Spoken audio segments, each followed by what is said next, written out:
Le sabbat dans la Nouvelle Alliance en Christ. Faire du bien le jour du sabbat. Plusieurs textes du Nouveau Testament nous montrent comment Jésus a transformé la compréhension du sabbat. Lorsqu'il guérit un homme à la main sèche le jour du sabbat, les autorités religieuses l'observaient pour l'accuser. Face à cette situation, Jésus pose une question fondamentale. Est-il permis, le jour du sabbat, de faire du bien ou de faire du mal, de sauver une personne ou de la tuer? Cette question révèle que pour Jésus, le sabbat n'est pas simplement un jour d'inactivité rituelle, mais une opportunité de faire du bien. Jésus renforce cette idée lorsqu'il déclare « Il est donc permis de faire du bien les jours de sabbat ». Il utilise l'exemple d'une brebis tombée dans une fosse que son propriétaire n'hésiterait pas à secourir, même le jour du sabbat, pour montrer que les actes de compassion ne violent pas le sabbat mais accomplissent plutôt son véritable but. Le Fils de l'homme comme maître du sabbat. Un des enseignements les plus révolutionnaires concernant le sabbat est l'affirmation de Jésus. Le sabbat a été fait pour l'homme, et non l'homme pour le sabbat, de sorte que le Fils de l'homme est maître même du sabbat. Cette déclaration renverse la conception légaliste du sabbat et établit que son but est de servir l'homme, et non l'inverse. Jésus ne supprime pas le sabbat, mais il revendique l'autorité d'en définir la vraie signification en tant que maître du sabbat.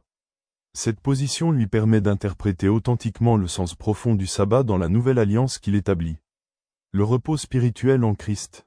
Dans l'Épître aux Hébreux, nous trouvons un enseignement profond sur la dimension spirituelle du sabbat. Il y a donc un repos de sabbat réservé au peuple de Dieu. Car celui qui entre dans le repos de Dieu se repose de ses œuvres, comme Dieu s'est reposé des siennes. Ce texte montre que le sabbat n'est pas simplement un jour littéral, mais un état spirituel, un repos dans lequel les croyants sont invités à entrer.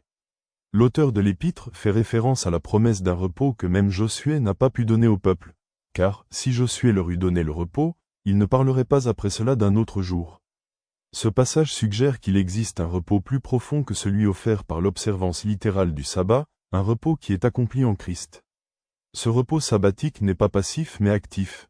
Efforçons-nous donc d'entrer dans ce repos, afin que personne ne tombe en donnant le même exemple de désobéissance. Il s'agit d'une relation vivante avec Dieu à travers sa parole qui est vivante et efficace.